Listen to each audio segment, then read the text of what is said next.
दोस्तों, सुदामा के ऊपर इतनी गरीबी आखिर क्यों आई? इसका कारण क्या था? अधिकतर लोग ये बताते हैं कि जब कृष्ण और सुदामा जंगल में लकड़ी लेने के लिए गए थे, तो उनको गुरु माता ने चना दिए थे और ये कहा था कि भूख लगे तो दोनों लोग मिलकर के खा लेना। लेकिन वो चना सुदामा ने कृष्ण से झूठ बोल कर के खा लिए थे और कृष्ण ने तब सुदामा को श्राप दिया था कि तुम गरीब हो जाओगे। क्या दोस्तों ये सच है या झूठ है? आपको बता दें कि भगवान किसी को श्राप नहीं देते हैं। और फिर सुदामा उनके तो परम मित्र थे, अपने मित्र को श्राप देने का कोई मतलब ही नहीं बनता था।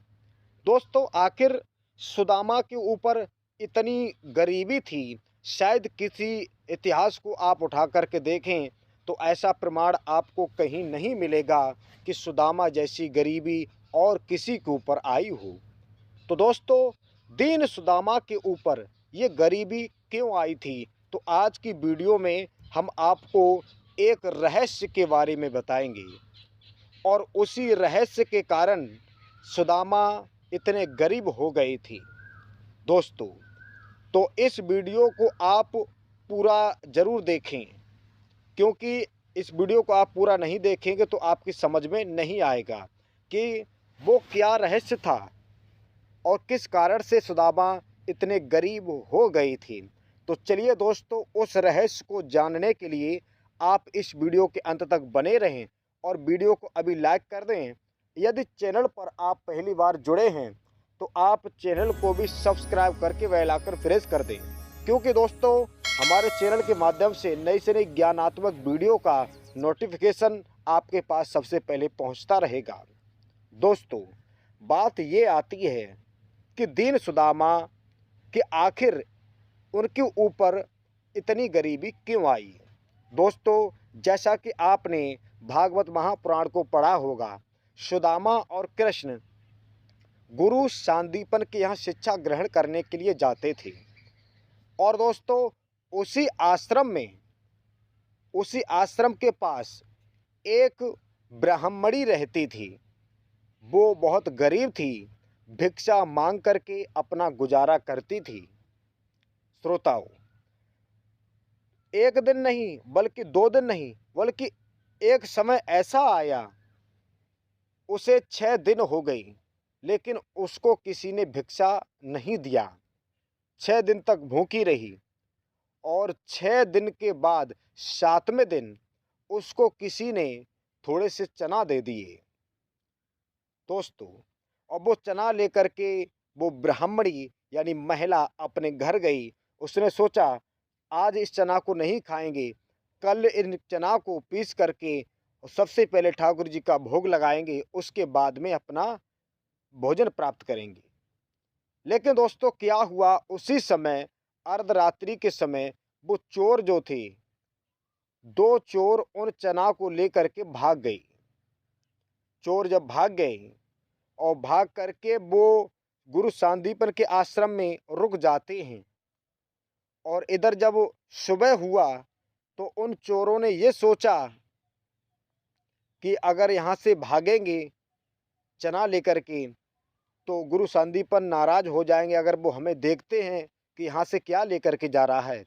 तो चोरों ने वो चना उसी आश्रम में छोड़ दिए। और सुबह जब हुआ था तो उस ब्राह्मणी ने क्या देखा कि वो चना हमारे पास नहीं है, कि वो चना लेकर के कोई चला गया। तो ब्राह्मणी ने श्राप दिया था।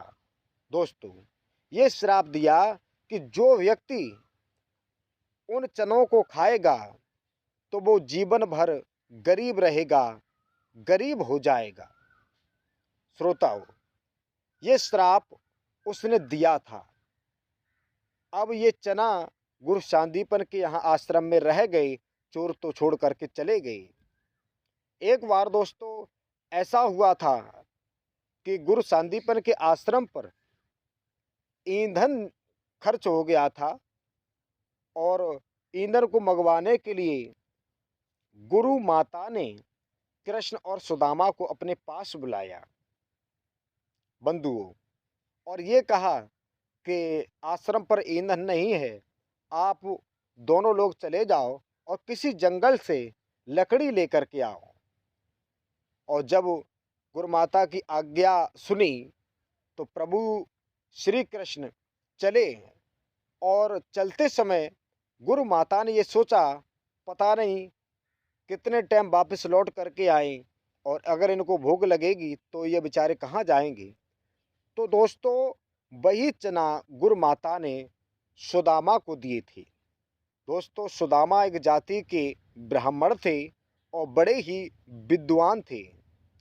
चना लेकर के सुदामा समझ गए थे कि इन चनों में श्राप लगा है और फिर भी गुरु माता की आज्ञा की अवहेलना नहीं करते हुए उन चनों को ले लिया और अपने साथ लेकर के चले गए।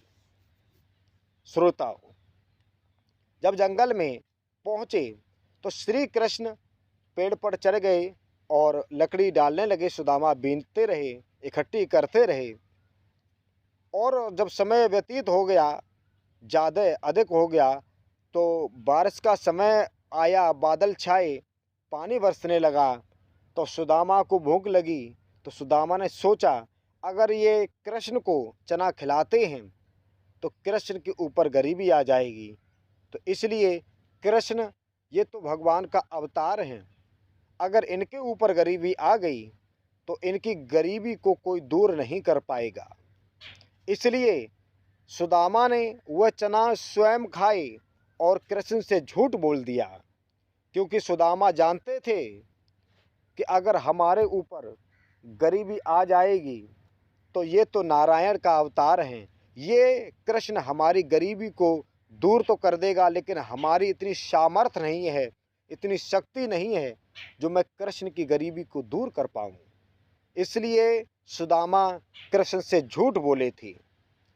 और जब वो चना खा लिए तो चना खाने के बाद जब समय व्यतीत हुआ तब दोस्तों सुदामा के ऊपर गरीबी आना शुरू हो गई थी। और वो गरीबी ऐसी थी, मैं तो यही चाहूँगा कि हे प्रभु सुदामा जैसी गरीबी किसी को ना दे।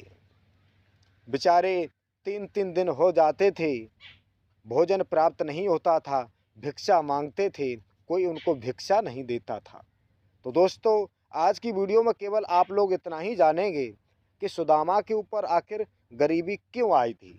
तो दोस्तों ये रहस्य सुन करके यदि आपकी समझ में आ गया होगा तो आप हमारी वीडियो को लाइक करके और इस वीडियो को शेयर ज़रूर करना दोस्तों, और एक सुंदर सा कमेंट हमारे पास कमेंट बॉक्स में लिख करके भेजना, क्योंकि आपके कमेंट का जवाब हम देने का प्रयास करेंगे।